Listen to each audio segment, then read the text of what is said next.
इस वीडियो में हम कुछ सामान्य त्रिविमीय आकृतियों के आयतन और उनके पृष्ठीय क्षेत्रफल की बात करेंगे। जो आकृति आपके सामने है, इस आकृति को हम कहते हैं घनाभ। अब जब हमें किसी प्रश्न में घनाभ दिया गया होता है तो हमें इसके किनारों की लंबाइयाँ दी गई होती हैं। इसलिए हम घनाभ के आयतन और इसके पृष्ठीय क्षेत्रफल को इसके किनारों की लंबाइयों की सहायता से निकालेंगे। मान लीजिए कि इस किनारे की लंबाई है L और इस किनारे की लंबाई है B और इसी तरह से इस किनारे की लंबाई है H। तो इन किनारों की लंबाइयों की सहायता से हम पृष्ठीय क्षेत्रफल यानी कि सरफेस एरिया निकाल लेते हैं। अब पृष्ठीय क्षेत्रफल निकालने के लिए पहले हम यह सोचेंगे कि यदि यह घनाभ एक बॉक्स होता और मुझे इस बॉक्स को बाहर से पेंट करना होता तो मुझे कितना क्षेत्रफल पेंट करना होता। वही क्षेत्रफल पृष्ठीय क्षेत्रफल होता है। तो हम यहाँ पर देख सकते हैं कि इस घनाभ में कुल 6 फलक हैं जिन्हें हमें पेंट करना पड़ेगा। हमें इस फलक को यहाँ ऊपर से पेंट करना होगा, इस नीचे वाले फलक को नीचे से पेंट करना होगा, इसी तरह से इस दाएं और बाएं वाले फलक को भी पेंट करना होगा और सामने और पीछे वाले फलक को भी हमें पेंट करना होगा। यानी कि यहाँ हमें 6 फलकों को पेंट करना है। इसलिए हमें इन 6 फलकों के क्षेत्रफल को जोड़ना होगा। अब यदि यहाँ हम ऊपर और नीचे वाले फलक को देखें तो इनका क्षेत्रफल होगा L गुणा B। इसलिए ऊपर और नीचे की दोनों फलकों का कुल क्षेत्रफल हो जाएगा 2L गुणा B। इसी तरह से दाएं और बाएं वाली फलकों का क्षेत्रफल हो जाएगा L गुणा H, क्योंकि यहाँ पर ये किनारा H है तो ये किनारा भी हमारा H होगा। तो ये हो जाएगा 2LH, L गुणा H। और इसी तरह से सामने और पीछे वाली फलकों का जो क्षेत्रफल हो जाएगा वो हो जाएगा 2B गुणा H।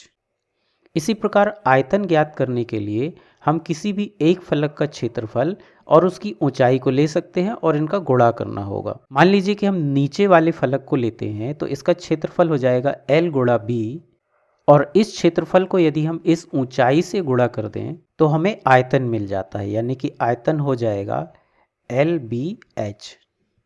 तो इस प्रकार हमें घनाभ का आयतन और पृष्ठीय क्षेत्रफल ज्ञात हो गया। घनाभ को हम अंग्रेजी में क्यूबॉइड भी बोलते हैं, आयतन को हम वॉल्यूम बोलते हैं और पृष्ठीय क्षेत्रफल को सरफेस एरिया। अब यदि हमें दिए गए घनाभ के तीनों किनारों की लंबाइयाँ समान हैं, मान लीजिए कि इस किनारे की लंबाई A है, इस किनारे की लंबाई भी A है और इस किनारे की लंबाई भी A है, तो ये जो आकृति है जिसमें सभी किनारों की लंबाइयाँ समान होती हैं, इसे हम घन बोलते हैं। ये एक प्रकार का घनाभ ही होता है लेकिन इसे हम घन बोलते हैं और इसका पृष्ठीय क्षेत्रफल और आयतन भी उसी सूत्र से हम ज्ञात कर सकते हैं जो हम घनाभ के लिए उपयोग करते हैं।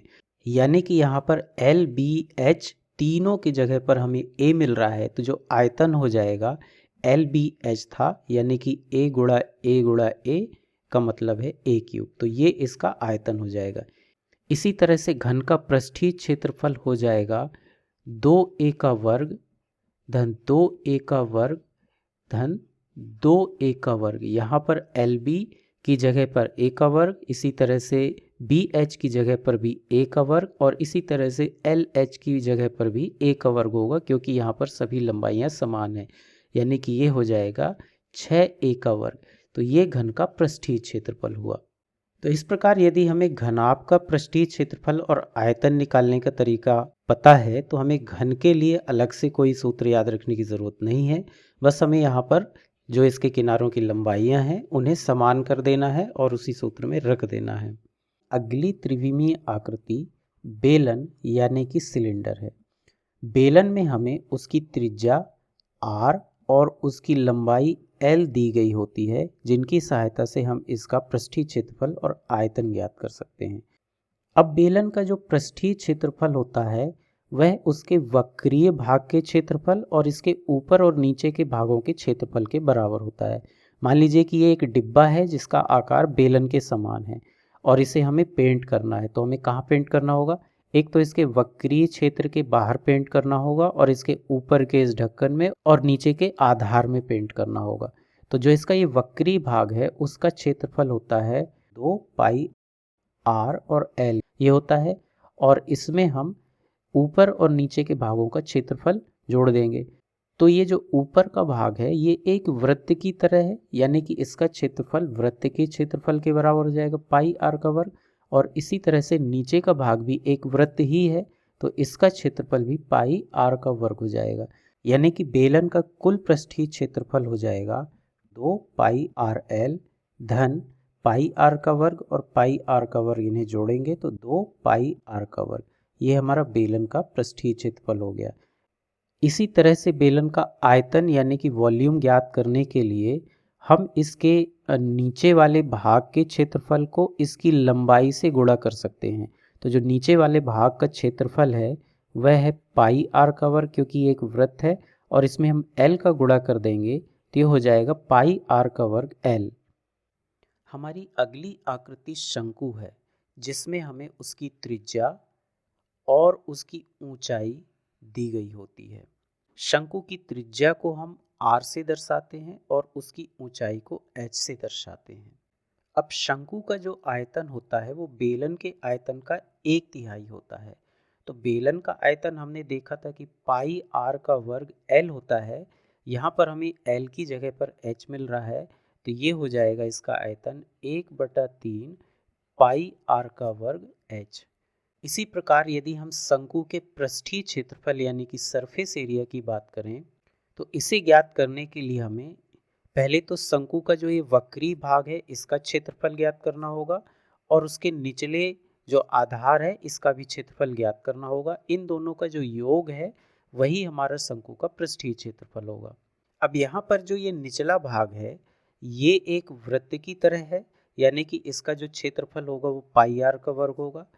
और जो ये वक्री भाग है इसका क्षेत्रफल यदि हम देखें तो इस वक्री भाग के क्षेत्रफल का जो सूत्र है वह है पाई आर एल।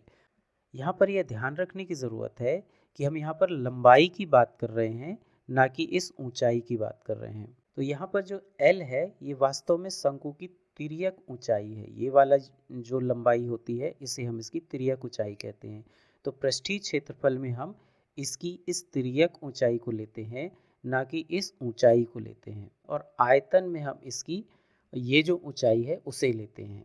अंत में हमारे पास जो सामान्य त्रिविमीय आकृति है वह है गोला। अब गोले में हमें केवल एक लंबाई मिलती है, वह होती है उसकी त्रिज्या। तो गोले का जो आयतन होता है वह होता है 4/3 पाई आर का घन। यहाँ पर आर जो है इसकी त्रिज्या है, ये इसका आयतन होता है। इसी प्रकार से यदि हम गोले के पृष्ठ क्षेत्रफल की बात करें तो इसका पृष्ठ क्षेत्रफल होता है 4 पाई आर का वर्ग। अब यदि हमें गोले का आयतन और पृष्ठ क्षेत्रफल ज्ञात है तो हम अर्ध गोले का आयतन और पृष्ठ क्षेत्रफल ज्ञात कर सकते हैं, क्योंकि यह गोले का आधा होता है। अर्ध गोले का जो पृष्ठ क्षेत्रफल होगा वह होगा 2 पाई आर का वर्ग। जो इसके ऊपर वाले ये वक्राकार भाग है उसका जो पृष्ठ क्षेत्रफल होगा वो 2 पाई आर का वर्ग, और जो नीचे का ये भाग है इसका क्षेत्रफल होगा पाई आर का वर्ग, यानी कि इसका कुल पृष्ठ क्षेत्रफल हो जाएगा 3 पाई आर का वर्ग। अब यदि इसके आयतन की बात करें तो यह गोले के आयतन का आधा होगा, यानी कि ये आयतन हमारा 2/3 पाई आर का घन होगा। तो ये जो है अर्ध गोले का आयतन हो गया।